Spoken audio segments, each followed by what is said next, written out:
5 జ్యోతుల్ని వెలిగించి ఒక ఇనప గరిటెకి గాని లేదా ఇప్పుడంతా స్టీల్ ఎక్కువగా వాడుతున్నారు కాబట్టి ఆ స్టీల్ అట్ల కాడ ముఖ్యంగా తీసుకుంటాం అనమాట. అట్ల కాడకు గాని నెయ్యి రాసి చక్కగా దానికి అటు ఇటు కూడా నెయ్యి రాసేస్తాను, 2 పక్కల నెయ్యి రాసి ఆ కత్తికి కూడా, దాన్ని కత్తి అని సంబోధించుకుంటాం మనం ఆ గరిటెనే, లేదా అట్ల కాడనే కత్తి అని సంబోధిస్తాం. ఆ కత్తిని కంకణం కట్టుకుంటాం అనమాట. మనం ఏదైతే ఈ పూల మాల మాల తయారు చేసుకుని చేతికి కంకణం లాగా దాన్ని కట్టుకుంటాము, ఆ కత్తికి కూడా కట్టాలి.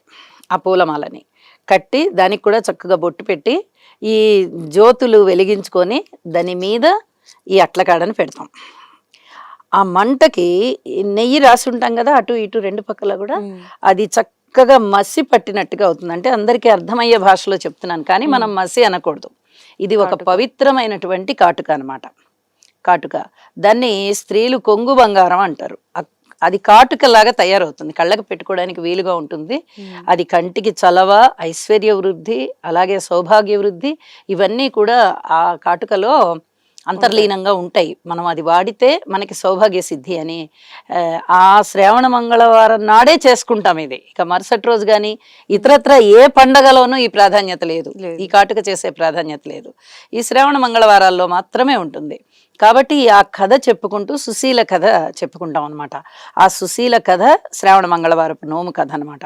అది చెప్పుకుంటూ కాటుక పట్టించి దానికి అంత కాటుకలాగా ఆ నెయ్యి మొత్తం ఈ వేడికి అతుక్కుపోయి ఉంటుంది అనమాట కత్తికి.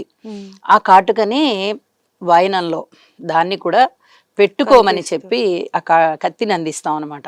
వాళ్ళు ముత్తైదులు చక్కగా కాటుక పెట్టుకొని దాన్ని నుంచి తీసి పెట్టుకుంటారు. ఆ చేతిని కూడా చూడండి, సహజంగా మనం కళ్ళకి కాటుక పెట్టుకున్న తర్వాత ఇలా అనుకోవడం ప్రతి వారికి అలవాటు స్త్రీలకి.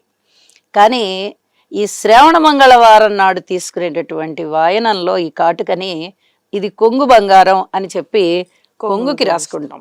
ఆ కొంగు చివరన కొంచెం ఈ చేతికి ఉన్నటువంటి ఆ నలుపు ఆ కాటుకని ఆ కొంగుకి రాసేసుకుంటారు. ఇది కొంగు బంగారం అండి అని చెప్తూ ఉంటారు. అలా అంత ప్రాశస్యం పొందిందన్నమాట ఈ శ్రావణ మంగళవారం. కాబట్టి ఈ శ్రావణ మంగళవారం నాడు ఇచ్చేటటువంటి వైనంలో ముఖ్యంగా ఈ పదార్థాలన్నీ, వస్తువులన్నీ ఉండాలి.